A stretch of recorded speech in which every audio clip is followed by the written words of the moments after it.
अध्यक्ष श्री राजू तिवारी जी, राष्ट्रीय लोक मोर्चा के अध्यक्ष श्री मदन चौधरी जी, हिंदुस्तानी आवाम मोर्चा और बिहार सरकार के राजस्व मंत्री श्री दिलीप जायसवाल जी। नोरमा ग्रुप, जो सोचता है वो करता है। आपके अपने सपनों का आशियाना।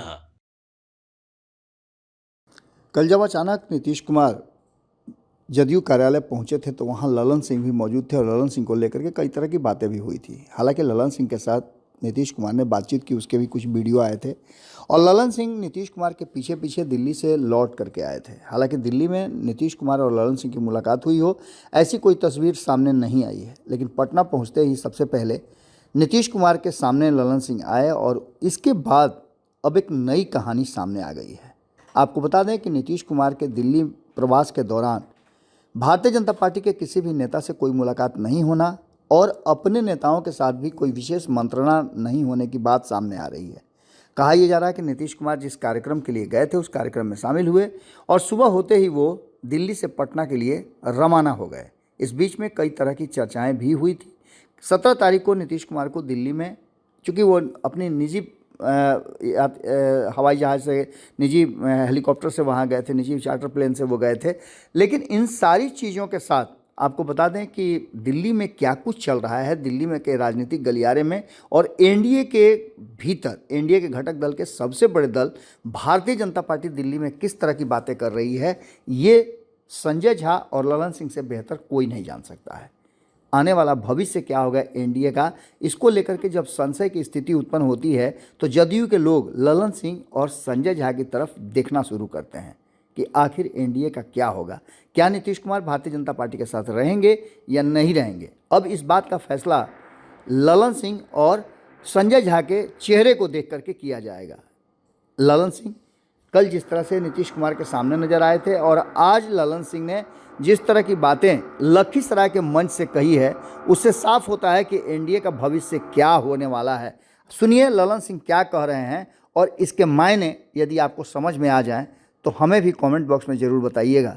मामला 2025 के चुनाव का है और 2025 के चुनाव में अगर एनडीए इसी तरह से चलता रहा तो आगे क्या होगा, ये सब कुछ इस वीडियो में आपको ललन सिंह के भाषण में सुनने को मिलेगा। श्री विजय सिन्हा जी, भारतीय जनता पार्टी के प्रदेश अध्यक्ष और बिहार सरकार के राजस्व मंत्री श्री दिलीप जायसवाल जी, जनता दल यूनाइटेड के प्रदेश अध्यक्ष भाई उमेश कुशवाहा जी, लोजपा के प्रदेश अध्यक्ष श्री राजू तिवारी जी, राष्ट्रीय लोक मोर्चा के अध्यक्ष श्री मदन चौधरी जी, हिंदुस्तानी आवाम मोर्चा के प्रतिनिधि और माननीय विधायक श्री प्रफुल्ल मांझी जी, भारतीय जनता पार्टी के जिला के अध्यक्ष दीपक कुमार सिंह जी, जनता दल यूनाइटेड के जिला अध्यक्ष रामानंद मंडल जी, लोजपा रामविलास के जिला अध्यक्ष श्री अजय कुमार सिंह जी, हम के जिला अध्यक्ष रामविलास गांधी जी, आरएलएम के जिला अध्यक्ष विनोद कुशवाहा जी, माननीय विधायक श्री प्रहलाद यादव जी, माननीय पूर्व विधायक श्री प्रेमचंद पटेल जी, पूर्व विधान पार्षद संजय प्रसाद जी, यहाँ उपस्थित मंच पर सभी राष्ट्रीय जनतांत्रिक गठबंधन के सभी सम्मानित नेतागण और इस कार्यकर्ता सम्मेलन में आए आप सभी साथियों। पहले तो आज लखीसराय जिला के राष्ट्रीय जनतांत्रिक, अरे बंद करोगे यार, राष्ट्रीय जनतांत्रिक गठबंधन के लखीसराय जिला का कार्यकर्ता सम्मेलन है। इस कार्यकर्ता सम्मेलन में आप सभी दलों के साथी यहाँ उपस्थित हुए हैं। कार्यकर्ता बूथ से लेके, गांव से लेके प्रखंड से लेकर जिला तक के सभी सम्मानित कार्यकर्ता और नेता आप सभी आए हैं। इस कार्यकर्ता सम्मेलन में सबसे पहले तो आपका हम स्वागत करते हैं और आपका हृदय से आपका हम अभिनंदन करते हैं। अब ये चुनाव का साल है और एक तरह से पूछिए तो आप चुनाव का बिल्कुल बजने ही वाला है। फरवरी खत्म हो रहा है, सितंबर में चुनाव की प्रक्रिया शुरू हो जाएगी। अब सितंबर में चुनाव की प्रक्रिया शुरू हो जाएगी तो बूथ स्तर तक, गांव तक सभी राष्ट्रीय जनतांत्रिक गठबंधन के एनडीए के कार्यकर्ताओं में आपसी भाईचारा कायम हो, आपसी प्रेम कायम हो, आप एकरूपता कायम हो और एक परिवार के सदस्य के रूप में सभी पांचों दल के कार्यकर्ता गांव से लेकर जिला तक काम करें। यही उद्देश्य था कि एनडीए के हर जिला में कार्यकर्ता सम्मेलन आयोजित किया जा रहा है और आज लखीसराय में आयोजित हो। हम आपसे आज एक ही आग्रह करें कि आपसी मन मुटाव को, मन में जो भेद हो, किसी के प्रति कोई बात हो, उसको भुला के राष्ट्रीय जनतांत्रिक गठबंधन के बैनर के नीचे एक हो जाने का काम करिएगा। यह हम आपसे आग्रह करें, इसलिए कि यह काम देश के आदरणीय प्रधानमंत्री नरेंद्र मोदी जी को ताकत देगा, बिहार के मुख्यमंत्री आदरणीय नीतीश कुमार जी को ताकत देगा और उनको ताकत देने के लिए हम आपसी मन मुटाव को भूल जाए और बल मुटाव को भूलकर एक साथ होकर काम करें। सब लोग एक भाईचारे के रूप में काम करें, यही हम आपसे आग्रह करते हैं। बिहार में क्या काम हो रहा है, देश में क्या काम हो रहा है। बिहार में डबल इंजन की सरकार है, सब लोग जानते हैं। देश के प्रधानमंत्री आदरणीय नरेंद्र मोदी जी हैं, बिहार के मुख्यमंत्री आदरणीय नीतीश कुमार जी। आदरणीय नरेंद्र मोदी जी के शासनकाल में देश कहां से कहां पहुंच गया है, ये सभी हम सब लोग जानते हैं। रोज हम लोग आते हैं तो बोलते हैं। आज देश हमारा जो पूरे दुनिया में जो अर्थव्यवस्था है, उस अर्थव्यवस्था में हम 5वें स्थान पर पहुंच गए हैं और आदरणीय प्रधानमंत्री नरेंद्र मोदी जी का संकल्प है कि अगले 3 वर्षों में हम 3रे स्थान पर पहुंच जाएंगे। अब आप समझिए कि हमारी अर्थव्यवस्था अगर पूरे दुनिया में 3रे स्थान पर पहुंच जाएगा तो हम अमेरिका, चाइना जो विकसित राष्ट्र है उनके बराबरी पर पहुंच जाएंगे। यह संकल्प है आदरणीय प्रधानमंत्री नरेंद्र मोदी। और वो संकल्प उन्होंने कैसे लिया?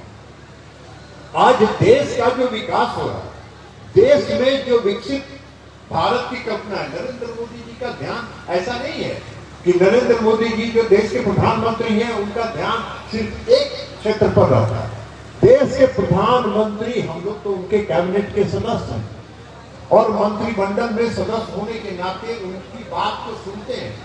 कोई ऐसा छोटा से छोटा क्षेत्र भी नहीं है जो उनके नजर में नहीं है और अपने सहयोगियों को, अपने मंत्रियों को वो कहते हैं कि जब तक देश का पूरा राज्य, देश का पूरा गांव, हर गांव जब तक विकसित नहीं होगा तब तक हम विकसित भारत की कल्पना हमारा साकार नहीं हो सकता है। ये आदरणीय प्रधानमंत्री नरेंद्र मोदी जी की सोच है।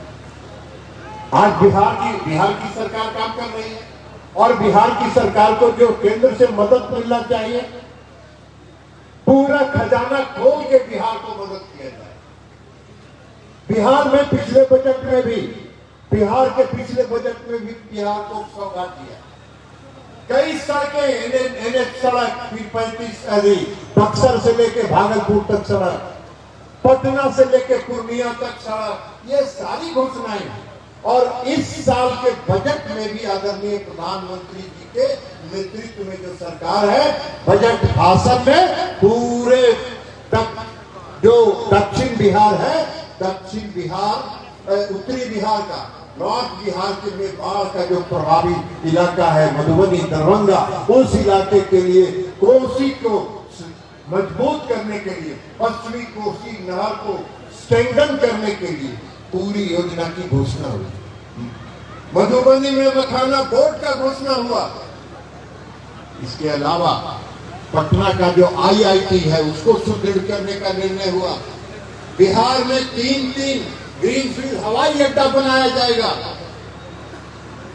फूड प्रोसेसिंग के लिए जो चिराग पासवान जी जिस विभाग को देखते हैं, खाद्य संस्करण के लिए जो बिहार में रिसर्च सेंटर और उसके संस्करण के लिए प्रोसेसिंग के लिए यूनिट की स्थापना की जाएगी। ये सारा काम होगा और ये सारा काम जब होगा तो बिहार विकसित विकास की ओर आगे बढ़ेगा। इसके अलावा बिहार के मुख्यमंत्री नीतीश कुमार जी ने पिछले 20 वर्षों में जो बिहार में परिवर्तन किया है, उस परिवर्तन को आपको बताने की जरूरत है। नीतीश कुमार जी 2000 उन्होंने संभाली तो उन्होंने कहा कि बिहार में न्याय के साथ विकास होगा। न्याय के साथ विकास का क्या मतलब था? न्याय के साथ विकास का मतलब यह था कि समाज के हर तबके के साथ न्याय होगा। समाज में जो सबसे पिछली पंक्ति में जो खड़े हैं उनके साथ विशेष न्याय होगा और उनको समाज की मुख्य धारा में लाने का काम किया जाएगा और उसके साथ साथ यहाँ का विकास होगा। आज नीतीश कुमार जी ने बिहार में जो सामाजिक परिवर्तन करने का काम किया, जो अति पिछड़े वर्ग के लोगों को सशक्त करने का काम किया, जो उन्होंने महिलाओं को सशक्त करने का काम किया, आज लाखों की संख्या में अति पिछड़े वर्ग के लोग पंचायती राज व्यवस्था में, नगर निकाय में जनप्रतिनिधि है। जनप्रतिनिधि ही नहीं है, मेयर है, जिला परिषद के अध्यक्ष है, प्रमुख है, उप प्रमुख है, मेंबर है, सारे लाखों की संख्या। महिलाएं लाखों की संख्या में मेंबर है तो 50% महिलाओं की आबादी है। 50% उन्होंने महिलाओं को आरक्षण दिया, 20% उन्होंने अति पिछड़े वर्ग के लोगों को आरक्षण दिया और उसके साथ साथ बिहार में सड़कों का जाल बिछा दिया। आप लखीसराय के निवासी, आप जरा याद करिए 2005 के पहले का लखीसराय और आज का लखीसराय, आपको परिवर्तन दिखाई पड़ेगा। जब हम 2004 में इस जिला से बेगूसराय से सांसद हुए और लखीसराय विधानसभा भी उसका अंग था, तो हम जब गांव में जाते थे तो 5 से 10% गांव ऐसा था जो सड़क से जुड़ा हुआ था। आज 98% गांव सड़कों से जुड़ गया है। ये नीतीश कुमार जी की उपलब्धि है। आज टाल के इलाके में जाइए, टाल के इलाके में कोई गांव सड़क से जुड़ा नहीं था। टाल के लोग जो अति पिछड़े वर्ग के लोग ज्यादातर टाल में निवास करते हैं। टाल का पूरा क्षेत्र जो था वहां कोई सड़क नहीं था, बिजली नहीं थी। बाढ़ के दिनों में जब हम नाव से जाते थे तो देखते थे कि लोग अपने घरों के बाहर चचरी पर शौच करने के लिए चचरी बनाते थे। सांप घूमता रहता था बाढ़ के पानी के साथ, कोई देखने वाला नहीं था। आज टाल का कोई भी गांव ऐसा नहीं है जो चकाचक सड़क के साथ नहीं जुड़ गया है। ये परिवर्तन नीतीश कुमार जी ने बिहार में विकास का करके दिखाया। बिहार में परिवर्तन हुआ, विकास हुआ, 4 लेन बना। विजय सिन्हा जी चर्चा कर रहे थे, शेखपुरा से लखीसराय, लखीसराय से सिकंदरा, सिकंदरा से जमुई, जमुई से आपका शेखपुरा तक की सड़क जर्जर हालत में थी। आज पता चलेगा कि यहाँ से हम निकले और कब पहुंच गए सिकंदरा पते नहीं है, 20 मिनट में पहुंच गए शेखपुरा पता नहीं है। ये परिवर्तन हुआ, ये परिवर्तन करके दिखा। कोई गांव में बिजली नहीं थी। आज बिहार का कोई गांव ऐसा नहीं है जहां बिजली नहीं है। बिहार का कोई घर ऐसा नहीं बचा है जहां बिजली नहीं पहुंचा है। हर घर में बिजली है, हर गांव में बिजली है। ये परिवर्तन करके नीतीश कुमार जी ने दिखाया और केंद्र की सहयोग से करके दिखाया। डबल इंजन की सरकार होने के कारण करके दिखाया और डबल इंजन सरकार की जो आदरणीय प्रधानमंत्री नरेंद्र मोदी जी का सदैव उनको सहयोग मिलता रहा। और 2005 की बात तो छोड़ दीजिए, 1996 से हम लोग राष्ट्रीय जनतांत्रिक गठबंधन के अंग रहे और 1996 से लेके लगातार है। बीच में कुछ दिन डौला गया वो अलग बात है, उसको माइनस करिए, लेकिन लगातार हम लोग एनडीए के साथ रहे और केंद्र का सहयोग रहा। उसके पहले आदरणीय अटल जी प्रधानमंत्री थे, उनका भी पूरा प्यार स्नेह बिहार को मिलता था। तो ये परिवर्तन हुआ। नीतीश कुमार जी ने बिहार में उसी के बल पर परिवर्तन किया। बिहार में यह परिवर्तन करके दिखाया, बिजली लगी। आज 20 घंटा 18 घंटा 22 घंटा गांव में बिजली रहती है, 20 घंटा 22 घंटा बिहार के शहरों में बिजली रहती है। ये परिवर्तन करके दिखाया। तो सड़क हो गया, बिजली हो गया। अब कानून व्यवस्था, आज 12 बजे 1 बजे 2 बजे 4 बजे रात में जब आपको मन करे यहाँ से निकलिए, लखीसराय से अपने गांव से निकलिए और कहीं पहुंच जाइए, कोई रोकने ठोकने वाला नहीं है। तो ये परिवर्तन करके उन्होंने दिखाया। बिहार में कानून का राज स्थापित किया और कानून का राज स्थापित करने के कारण आज बिहार के लोग अमन चैन के साथ रह रहे हैं। बिहार में व्यापारी लोग भय मुक्त होकर अपने व्यापार कर रहे हैं और उनकी वृद्धि हो रही है। देश राज्य के विकास में उनका योगदान हो रहा है। तो जिस तरह देश के विकास में व्यापार का और जो औद्योगिक घराने हैं उनका सहयोग है और उसके सहयोग के कारण आज देश विकसित हो रहा है, उसी तरह बिहार भी विकसित होने की तरफ आगे बढ़ रहा है। बिहार भी विकसित हो रहा है। तो ये सब परिवर्तन करके दिखा है। अब बाकी कुछ लोग हैं अभी भी, बाकी कुछ लोग अभी भी हैं जो मुंगेरी लाल का सपना देख रहे हैं। मुंगेरी लाल का सपना देखने में किसी को दिक्कत नहीं है। सपना तो हम भी आप भी देख सकते हैं, देखने में कोई हर्ज नहीं है। सुबह में जब उठता है आदमी तो सपना गायब हो जाता है। वही हालत है बिहार में। जरा 2005 के पहले का याद करिए। बिहार 2005 के पहले का बिहार याद करिए। बिहार में क्या था? बिहार में न सड़क थी, न बिहार में बिजली था, न बिहार में कानून का राज था। आज की जनता दल के लोग, आरजेडी के लोग क्या करते थे बिहार में? बिहार में क्या करते थे? राइफल का 2 गो नाल स्कॉर्पियो में पीछे बाएं तरफ और 2 गो नाल राइफल का निकाल के दाहिने तरफ और 1 गो डंडा ललटेन का बड़का गाड़ी लगा के और डंडा हिलाते हुए रोड पर चलते थे और लोगों को आतंकित करने का काम करते थे। यह था राष्ट्रीय जनता दल। और उसके राज्य में बिहार में कानून व्यवस्था ध्वस्त। शाम के बाद 7 बजे के बाद कोई घर से निकलना नहीं चाहता था। अपने घर की बहू बेटियों को घर से बाहर नहीं जाने देना चाहता था।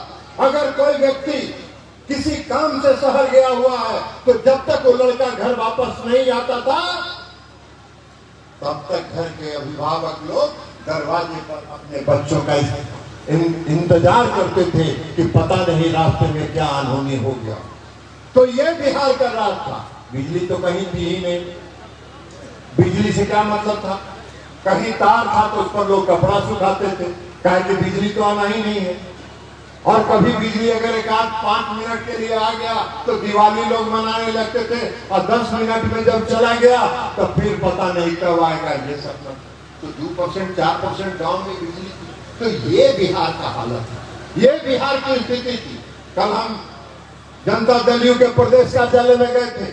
कई लोगों ने कहा, हमको पत्रकार लोगों ने कहा कि तेजस्वी जी कह रहे हैं कि लालू जी को भारत रत्न मिलना चाहिए और भारत रत्न मिलेगा। हमने कहा कि किस बात के लिए भारत रत्न मिलेगा भाई?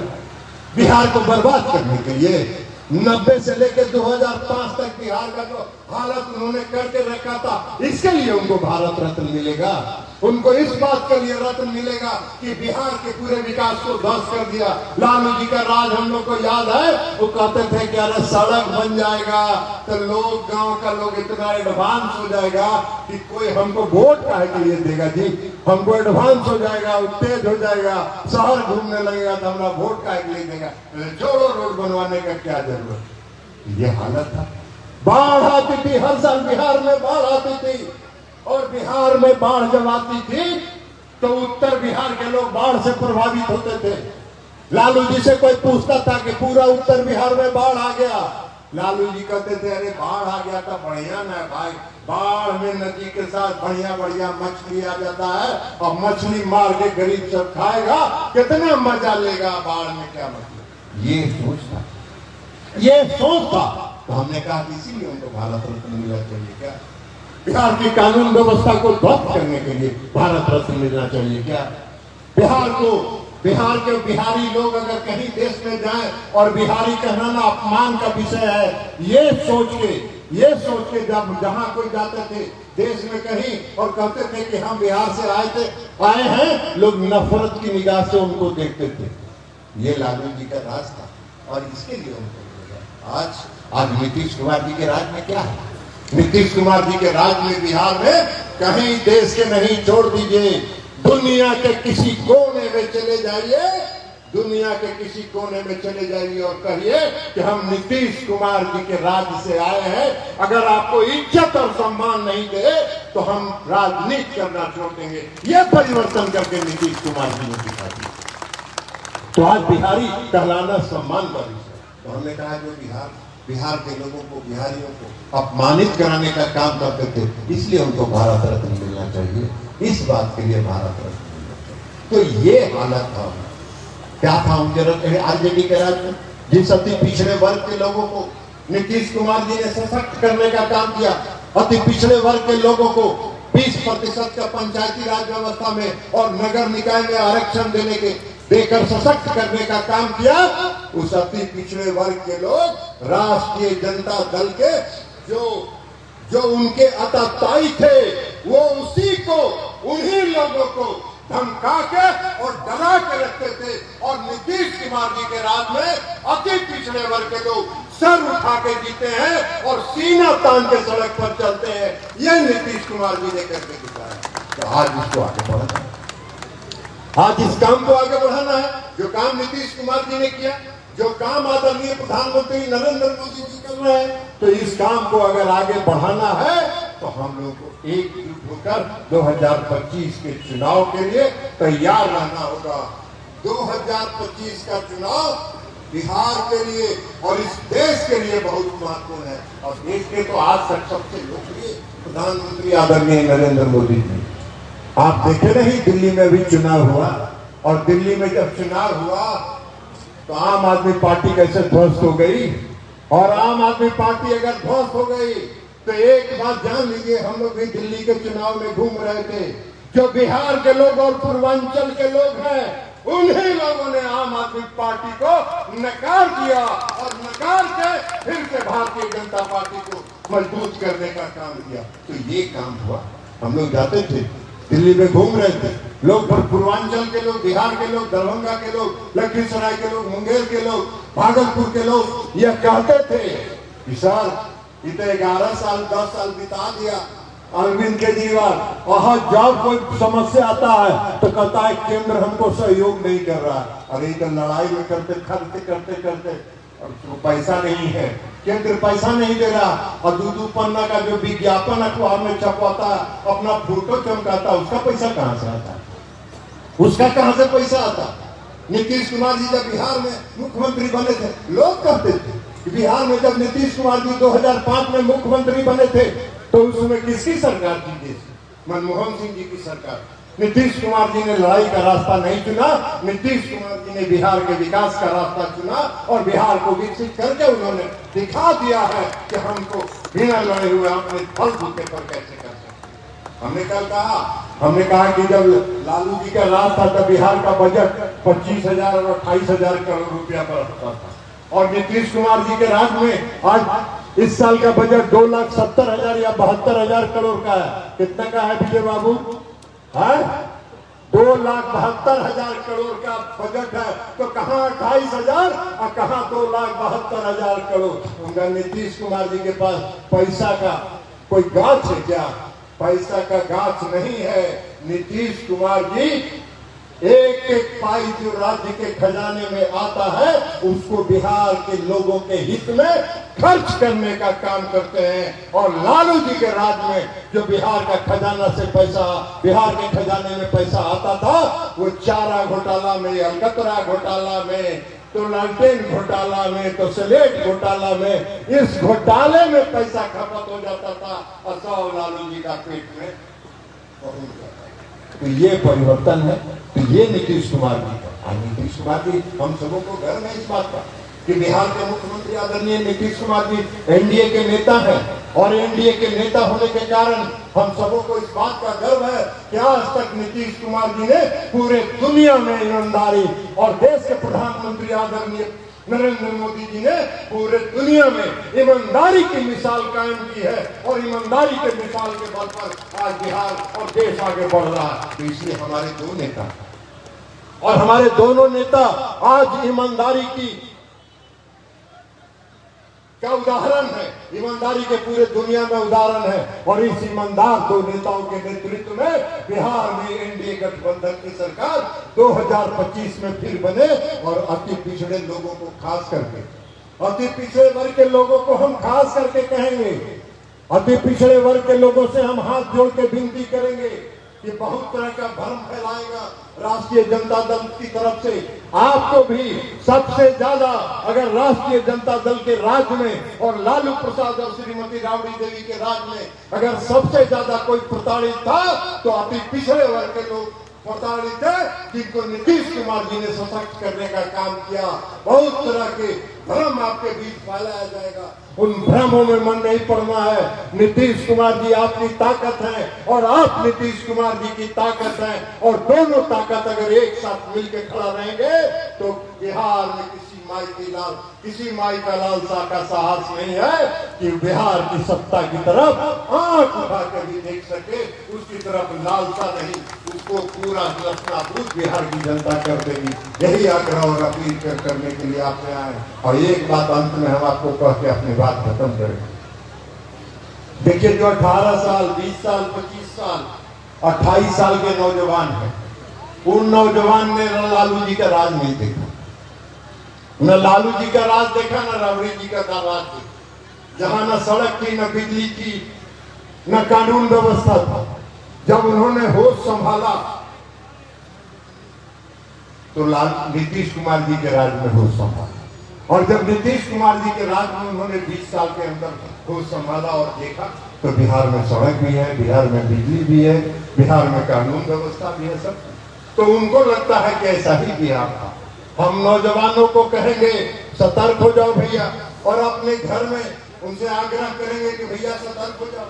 अपने घर के पुराने अभिभावकों से पूछो कि नीतीश कुमार जी 2005 में जब मुख्यमंत्री बने थे उसके पहले का बिहार कैसा था और आज का बिहार कैसा है। और हम अभिभावक लोगों से, जो बुजुर्ग हैं, उनसे भी आग्रह करेंगे कि अपने घर के नौजवानों को बुलाइए और बैठा के समझाइए कि बाबू, ये फेसबुकिया और सोशल मीडिया के चक्कर में मत पड़ो, ये फेसबुकिया और सोशल मीडिया के चक्कर में मत पड़ो। बिहार 2005 के पहले ऐसा था जहाँ घर से निकलना मुश्किल था। आज नीतीश कुमार जी के राज में खुली हवा में सांस ले रहे हैं। ऐसा राज फिर से कायम करना है 2025 में भी। तो यही आग्रह और विनती करते हुए हम अपनी बात समाप्त करने के पहले एक आग्रह और आपसे हम करने वाले हैं कि 24 फरवरी को आदरणीय प्रधानमंत्री नरेंद्र मोदी जी भागलपुर आ रहे हैं। आदरणीय प्रधानमंत्री जी नरेंद्र मोदी जी भागलपुर आ रहे हैं और हम सबको लखीसराय, पूरा भागलपुर का जो एयरपोर्ट का मैदान है वो लखीसराय की जनता से पट जाए, यह आग्रह और अपील आपसे हम आग्रह करने के लिए आए हैं। और बाकी अलग अलग पार्टियों के द्वारा भी व्यवस्था की जा रही है। रामानंद मंडल जी भी इंतजाम कर रहे हैं, सारा इंतजाम कर रहे हैं। आपके लिए बस की भी व्यवस्था है। जब बस में आप चढ़िएगा तो भोजन और पीने का पानी भी आपको दिया जाएगा। सब लोग लेके और लखीसराय से निकलिए एक साथ 9 बजे, 9:30 बजे, और भागलपुर एयरपोर्ट के मैदान में 12:30 बजे तक पहुंच जाइए और ऐसा दिखाइए कि लखीसराय ही भागलपुर के एयरपोर्ट के मैदान में जमा है। यही आग्रह और अपील करके हम अपनी बात समाप्त करते हैं।